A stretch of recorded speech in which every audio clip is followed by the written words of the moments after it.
So hello ma'am, I am video mau purga lecture am tare. Ado video se take question te koi ki Bajaj ki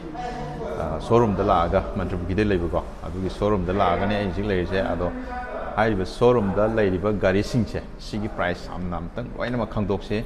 ado ga magi feature sing du di ai tongan ado ki ai blog ma sem to ge ado ma koi ki gari sing ji lei bu sing ji gari ki price ko ado ma koi ki looks ko kamai ta wi ado ga ayamba kano ngatani ko basics ngatani ko laising ja ado masi price kamai tawi adi magi looks kamai tawi ko loina ma ai mathang tang haijarake aduga magi loan gi ko matang da su ai samla pakhara adum myam da mention tawjarake ado video se howdring ma oina na like subscribe sungai soidana tawiramo aduga ai thang thang ai howjarake videos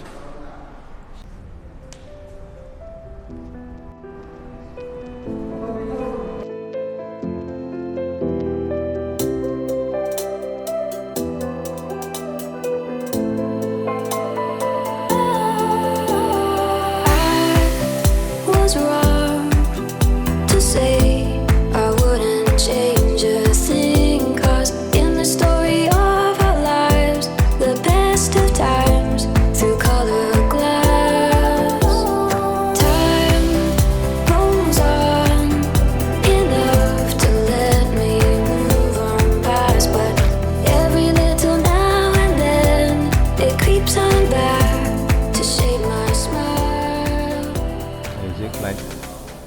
gari se sigi light on tang tong sarake indicators le le ko thau ge le le speedometer le le odometer le le ko digital di wadra ada mai gari gi looks am thakta yang sala ko agi seat adum dai ko kusan de DRL sini ko ai singalis DRL ko matak lang ini ko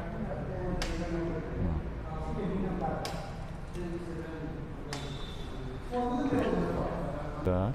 site sigi ko gi kino sa thank you sigi site ko gi Royal Enfield half da dugi design na half ko samla ye tayar su size se hajar ke tayar gi size 17 inch ni sigi je aduga magi mai tayar gi grip magi pattern ju yamna phajani ya oi ko adum grip ti phajani gari se ado masi magi on road price se 81000 some adum up down price adum fix laite khar adum up down lai ko matam ge Hajik 81,000 like a sigi. The sigi gari say, them loan facilities you them like Aduga finance sushi the given Bajaj finance them Tauraga loan them apply to we other loan gi quick down payment zu quick 25 28% ko down payment Tauraga them low we gari siga Aduga EMI should them pricing matungina to Tauraga deduct Torom Tunga, the Dum Holagadum Yarika Aduga Sigi price, the 86 car, 86 Adam, 87 Sigi Marak, size them up down them, Cardum Ladico. Sigi Gari price. Sina Kogi Platina, Kana 1110 car. Sigi design Jim. Ado ay fisher nung yamna kupna kaino di ay hajar roige adum ay gari myam sai cover tong nom honor pada tang kana taw bulai re aduna adagi sigi sina mung magi kono sida indicator se digital yaw ko sida namo digital yaw ra si normal light lay hai ni ko sin engine gi problem la kan sida ngala kan ni ko sina kono lay adagi odo lay ko sina gear gi ni ko signal je fuel gi sida pirani ada kilometer sudah reading sudah jalan ni ko platina gini ko sina on road 86 87 ko my design look wise very looks sini ko hada sigi gari sigi magi keno se mileage se moine piece ko is 7200 per liter ni ko moine piece ꯑꯩꯈꯣꯏꯒꯤ ꯔꯥꯏꯗꯤꯡꯒꯤ ꯃꯑꯣꯡ ꯍꯥꯏꯇꯥꯔꯦꯀꯣ ꯊꯧꯕꯒꯤ ꯃꯑꯣꯡꯗꯨꯒꯤ ꯃꯇꯨꯡ ꯏꯟꯅ ꯑꯩꯈꯣꯏꯒꯤ ꯃꯣꯏꯅ ꯄꯤꯔꯤꯁꯦ ꯑꯗ ꯁꯤꯗ ꯗꯤꯁꯛ ꯕ꯭ꯔꯦꯛꯁꯀꯤ ꯑꯣꯞꯁꯟꯁꯨ ꯂꯩꯀꯣ ꯑꯗꯣ ꯁꯤꯗꯅ ꯑꯃꯨꯛ ꯁꯤꯅ ꯗ꯭ꯔꯝ ꯑꯣꯏꯕꯀꯣ ꯁꯤ ꯂꯩꯔꯤꯁꯤꯅ ꯑꯩꯈꯣꯏꯒꯤ ꯑꯦꯗꯚꯦꯟꯆꯔ 160니ꯀꯣ BS6 ꯉꯥꯛꯇꯅꯦ ꯑꯗꯩ ꯁꯤꯒꯤ ꯃꯃꯥꯡꯒꯤ ꯗꯤꯁꯛ ꯕ꯭ꯔꯦꯛ ꯀꯣ ABS ꯂꯣꯏ ꯌꯥꯎꯔꯦꯀꯣ ꯑꯗꯩ ꯃꯥꯒꯤ ꯂꯨꯛꯁ ꯀꯣ ꯂꯨꯛꯁ ꯁꯤꯅꯤ ꯃꯥꯒꯤ ꯗꯤꯖꯥꯏꯟꯁꯦ ꯂꯨꯛꯁ ꯁꯨꯃꯥꯏꯅ ꯇꯧꯋꯤꯀꯣ ꯒꯥꯔꯤꯁꯦ ꯃꯥꯒꯤ ꯐ꯭ꯔꯟ ꯂꯦꯝ ꯑꯗꯒꯤ ꯁꯤꯒꯤ ꯀꯩꯅꯣꯁꯦ ꯁꯤꯗꯗꯤ ꯋꯤꯟꯁꯤꯜꯁꯦ ꯌꯥꯎꯗꯕꯒ ꯆꯞ ꯃꯥꯟꯅꯔꯦꯀꯣ ꯑꯗꯨꯒ ꯑꯌꯥꯎꯕ ꯃꯥꯒꯤ ꯃꯊꯛ ꯑꯩꯈꯣꯏ 220cc ꯑꯃꯨꯛ ꯌꯥꯎꯏꯀꯣ ꯍꯥꯏꯐꯦꯠ ꯌꯦꯡꯁꯤꯀꯣ ꯒꯥꯔꯤꯒꯤ ꯗꯤꯖꯥꯏꯟꯁꯦ ꯁꯤꯅꯤꯀꯣ ꯁꯥꯏꯠ ꯂꯨꯛ ꯍꯥꯏꯔꯒꯗꯤ ꯑꯦꯗꯚꯦꯟꯆꯔ ꯁꯤ ꯒꯥꯔꯤꯁꯤꯒꯤ ꯅꯨꯡꯉꯥꯏꯕ ꯑꯃꯅꯀꯣ ꯑꯩꯈꯣꯏꯒꯤ ꯑꯗꯨꯝ ꯂꯣꯡ ꯔꯥꯏꯗ ꯆꯠꯄ ꯃꯇꯝꯗꯀꯣ ꯌꯥꯝ ꯔꯤꯂꯦꯛꯁ ꯄꯣꯖꯤꯁꯟꯗ ꯑꯩꯈꯣꯏꯅ ꯁꯤꯇꯤꯡ ꯀꯝꯐꯔꯠꯁꯦ ꯅꯨꯡꯉꯥꯏꯕ ꯍꯥꯏꯇꯥꯔꯦꯀꯣ ꯑꯗꯒꯤ ꯁꯦ ꯃꯅꯤꯡꯗꯁꯨ ABSꯀꯤ ꯌꯥꯎꯔꯤꯀꯣ ꯕ꯭ꯔꯦꯛꯁꯤꯁꯨ ꯇꯥꯌꯔ ꯁꯥꯏꯖꯁꯤꯁꯨ ꯍꯥꯏꯐꯦꯠ ꯌꯦꯡꯃꯤꯟꯅꯁꯦ ꯑꯗꯣ ꯁꯤ ꯂꯩꯔꯦ ꯇꯥꯌꯔ ꯁꯥꯏꯖꯁꯦ 130/90 15 inchꯅꯦ ꯃꯅꯤꯡꯒꯤꯁꯤꯀꯣ ꯇꯥꯌꯔꯁꯦ ꯑꯗ ꯁꯤ ꯊꯥꯔꯦꯀꯣ 160 ꯁ꯭ꯇ꯭ꯔꯤꯠ ꯍꯥꯏꯅ ꯑꯦꯗꯚꯦꯟꯆꯔꯁꯦ ATSI ꯏꯟꯖꯤꯟꯅꯤꯀꯣ ꯑꯗꯒꯤ ꯃꯥꯒꯤ ꯀꯨꯁꯟꯁꯨ ꯑꯗꯨꯝ ꯌꯥꯝꯅ ꯅꯨꯡꯉꯥꯏꯕ ꯗ꯭ꯔꯥꯏꯚꯔꯒꯤꯗꯤꯀꯣ ꯌꯥꯝ ꯅꯨꯡꯉꯥꯏꯒꯗꯧꯕ ꯀꯩꯅꯣꯅꯤꯀꯣ ꯑꯗꯨꯒ ꯄꯤꯂꯤꯟꯒꯤꯁꯤ ꯈꯔꯇꯪ ꯄꯤꯛꯇꯛ ꯇꯥꯏꯀꯣ ꯄꯤꯛꯇꯛ ꯇꯥꯔꯒꯁꯨ ꯑꯗꯨꯝ ꯁꯤꯅ ꯍꯦꯟ ꯒ꯭ꯔꯤꯞ ꯃꯅꯤꯡꯒꯤꯀꯣ ꯑꯗꯨꯒ ꯃꯥꯒꯤ ꯀꯩꯅꯣꯁꯦ ꯑꯣꯟ ꯔꯣꯗ ꯄ꯭ꯔꯥꯏꯁ ꯍꯥꯏꯕ ꯇꯥꯔꯦꯀꯣ ꯁꯤ ꯑꯣꯟ ꯔꯣꯗ ꯄ꯭ꯔꯥꯏꯁꯇ ꯑꯩꯈꯣꯏ ꯃꯥꯒꯤ ꯂꯩꯔꯤꯁꯦ 1,37,38 ꯑꯗꯨꯝ ꯑꯦꯚꯔꯦꯖ ꯈꯤꯇꯪ ꯐꯤꯛꯁꯇꯤ ꯅꯠꯇꯦꯀꯣ ꯑꯗꯨ ꯈꯤꯇꯪꯗꯤ ꯑꯗꯨꯝ ꯑꯞ ꯗꯥꯎꯟ ꯈꯔꯗꯤ ꯃꯇꯝꯒꯤ ꯃꯇꯨꯡ ꯏꯟꯅ ꯑꯞ ꯗꯥꯎꯟ ꯂꯥꯛꯀꯅꯤꯀꯣ ꯄ꯭ꯔꯥꯏꯁ ꯑꯗꯨꯒ ꯁꯣꯝꯗꯅ ꯑꯃꯨꯛ ꯁꯤꯅ ꯑꯦꯗꯚꯦꯟꯆꯔ 220ꯒꯤꯅꯤꯀꯣ ꯁꯤ ꯀ꯭ꯔꯨꯖꯔꯁꯦ ꯌꯦꯡꯕꯗ ꯁꯤꯅ ꯑꯃꯨꯛ as compared to this one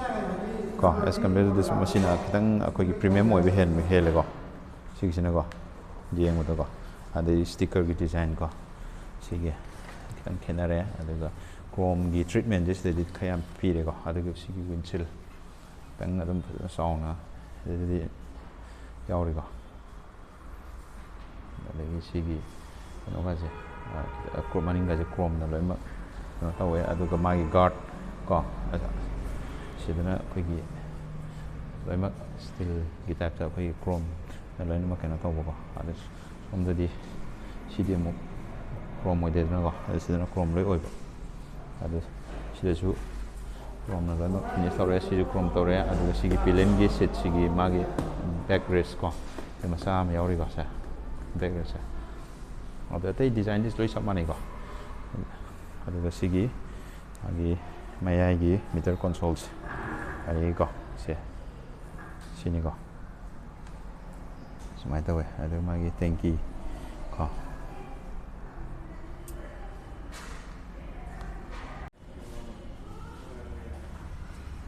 disc break ꯑꯗꯒꯤ ꯁꯤꯅ ABS ꯀꯣ ꯑꯗꯒꯤ ꯁꯁꯄꯦꯟꯁꯟꯒꯤ ꯁ꯭ꯇꯥꯏꯜ ꯑꯗꯩ ꯔꯤꯐ꯭ꯂꯦꯛꯇꯔꯒꯁꯦ ꯁꯤꯗ ꯂꯣꯏ ꯌꯥꯎꯔꯦꯀꯣ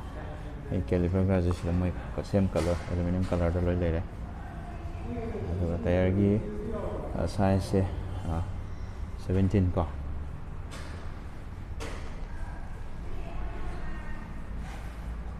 ꯁꯤꯗꯤ ꯑꯦꯂꯣꯏ ꯑꯣꯏꯗ꯭ꯔꯦ ꯁ꯭ꯄꯣꯛ ꯉꯥꯛꯇ ꯑꯣꯏꯅ ꯄꯤꯔꯦꯀꯣ ꯑꯗꯨꯒ ꯃꯥꯒꯤ ꯑꯣꯟ ꯔꯣꯗ ꯄ꯭ꯔꯥꯏꯁꯁꯤꯅ ꯀꯩꯅꯣꯅꯦ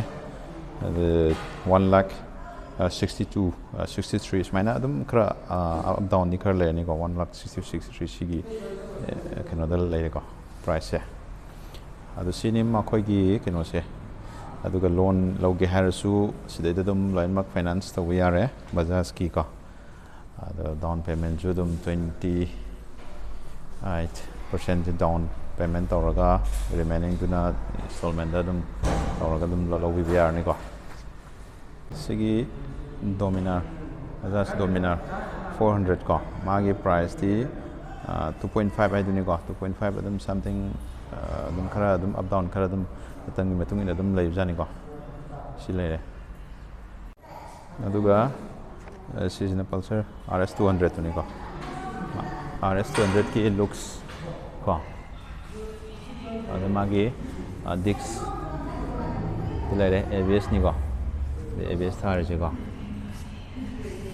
reflector adagi magi suspension design ko adagi sida projector light ni ko ma si har ja look wise seng jadi am tin gari diam phajai ko ada magi on road price se nearly adum 2 hai duni ko 1.95 ada adum lai ko ada up down kha adum lai bi ko sa si color option je si shu NS ni ko okay RS ni ko 200 am lapio loan gi kudong chabu su lai rabani na am line effort to bu yai ki gari se aduga sina red color ko ada sina gray ko ada magi digital ki mai keno se ting jeng ji ko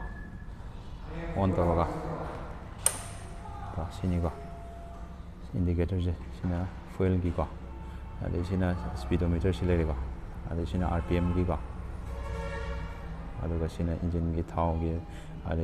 keno gi battery gi sina koi gear gi ko loina mak sida indicator re sina ABS gi si lai ko sigi yamna yeng bada magi mayagi ko koi gi digital keno se yam colorful oi vibe tare yeng sem ngai ko sini RS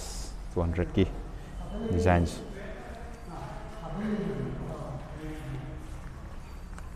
iman gi design